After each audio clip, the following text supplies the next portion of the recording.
Graça e paz, povo lindo do Senhor, que hoje seja o melhor dia da sua vida. Vamos para mais um estudo. A revista que a gente está seguindo é essa daqui, ó, Pessoas como Nós, Personagens do Antigo Testamento, da editora Cristã Evangélica. Você pode comprar em qualquer livraria evangélica. O estudo dessa semana vai falar de um personagem chamado Gideão. E esse estudo está dividido em 4 tópicos. O primeiro tópico a gente vai falar sobre a chamada de Gideão. O segundo tópico a gente vai falar sobre Gideão destruindo os altares de Baal. O terceiro tópico a gente vai falar sobre os 300 de Gideão. E o quarto tópico a gente vai falar sobre Gideão levar o povo a pecar. Então são 4 tópicos. Qual é o texto base? Fica lá em Juízes, capítulo 6, versículo 14, que diz assim: Então se virou o Senhor para ele e disse: Vai nessa tua força e livra Israel da mão dos midianitas. Porventura, não te enviei eu? Amém? Na introdução desse estudo, a gente vai poder perceber o seguinte, que Gideão ele encontra-se no livro de Juízes, que é um livro que antecede o período dos reis.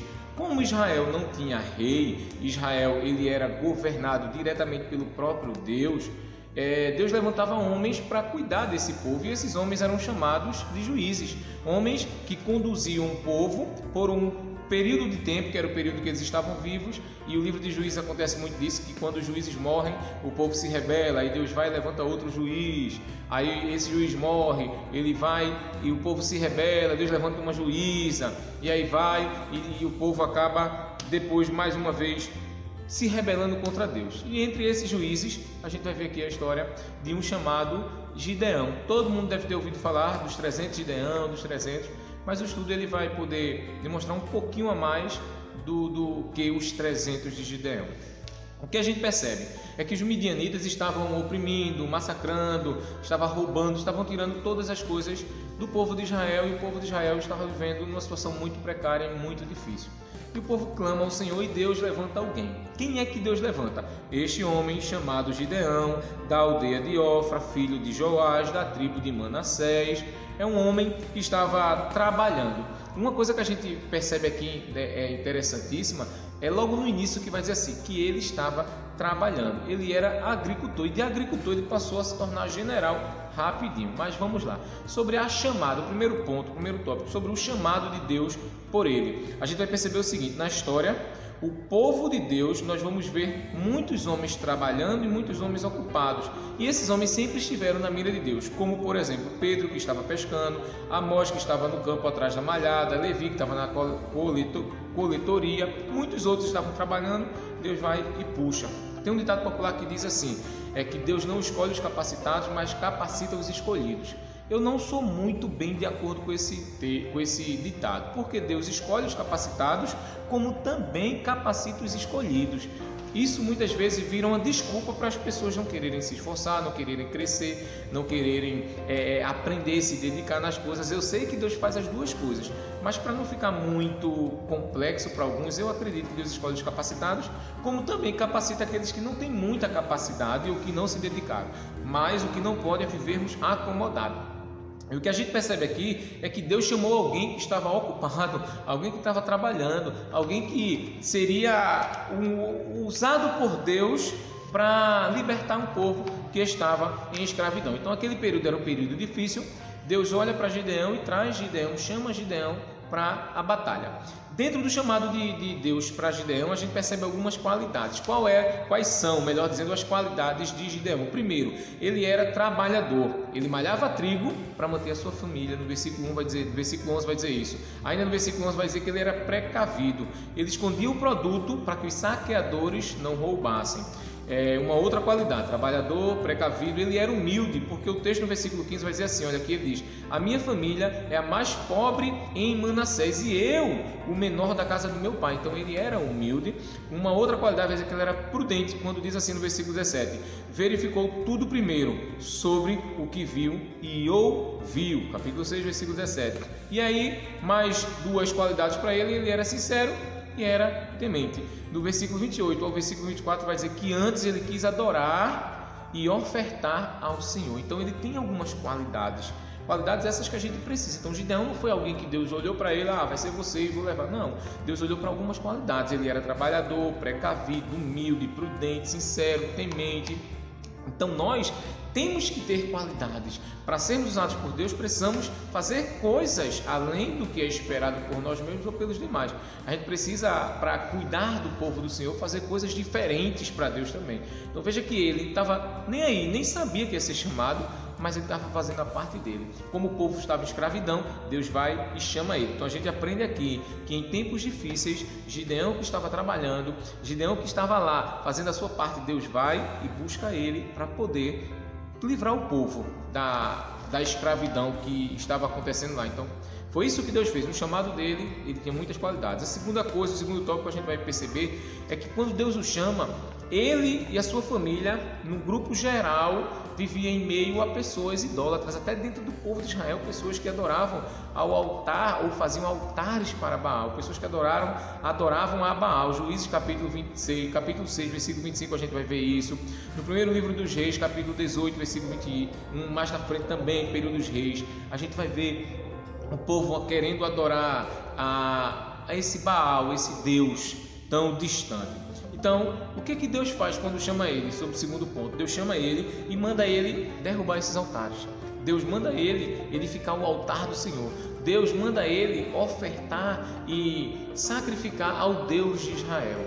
Ele, que tinha muitas qualidades, para que pudesse fazer a vontade de Deus, para que pudesse livrar o povo, tinha que começar com um momento de adoração, tinha que começar com um momento de busca, tinha que começar com um momento de quebrantamento, tinha que quebrar todos os altares. Então ele foi chamado por Deus e também começou a adorar ao Senhor e tirar todos os altares de Baal daquele meio. Então ele era alguém muito precavido, ele fez isso, ele quebrou todas as coisas e começou a adorar ao Deus de Israel, que é isso que Deus esperava dele. Então a primeira coisa que a gente percebe é que ele foi chamado por Deus. A segunda é que para cumprir o chamado ele tinha que quebrar todas as coisas de adoração para poder servir. A terceira coisa são os soldados, os 300.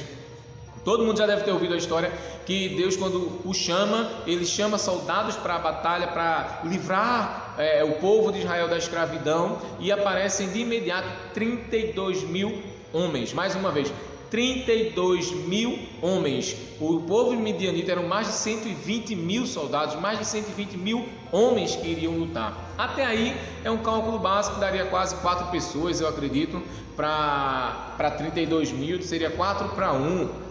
Mas aí a gente já entende que Deus vai e manda ele selecionar. Dos 32, no primeiro momento que ele pede para sair, os mais covardes, os mais medrosos, os que não querem ir para a batalha, já sai 20 mil. Então de 32 cai para 10 mil, então sai 22 mil homens. Que coisa, não?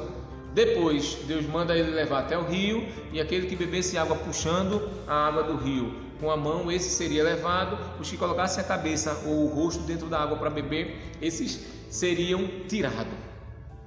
Dos 10 mil, sobraram 300. Imagina um cálculo agora de 120 mil homens para apenas 300 homens para uma batalha. É uma coisa que aos nossos olhos é loucura, para o nosso entendimento é loucura. É equivalente a 400 homens para um só do povo de Deus. Cada 400 de lá dos midianitas iriam lutar contra um só do povo de Deus. Você olha e percebe, mas com Deus na frente, qualquer batalha é vencida. Então a terceira coisa que a gente percebe é que ele levanta homens para combater. E a gente percebe que de 32 mil caíram 300. Mas o texto é bem claro e dá muita ênfase que Deus dá a ele estratégia.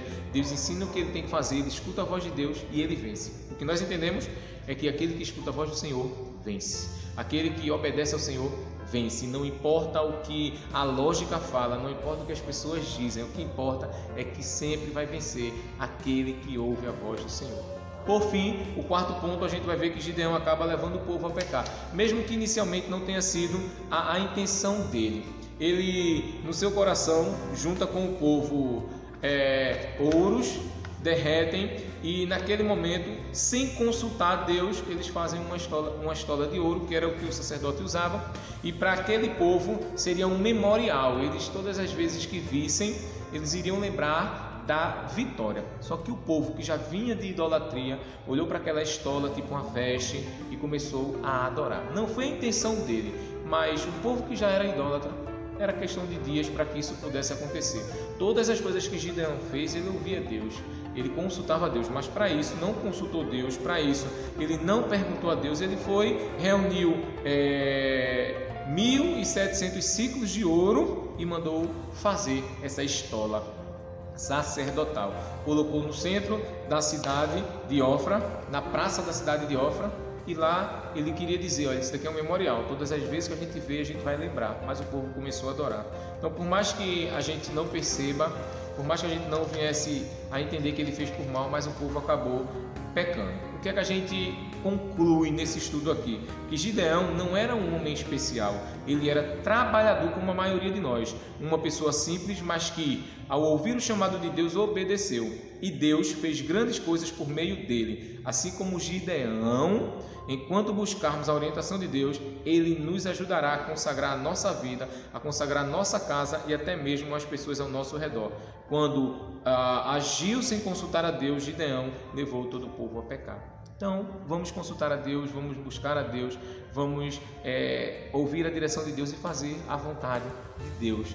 E quando Deus te chamar, diga sim.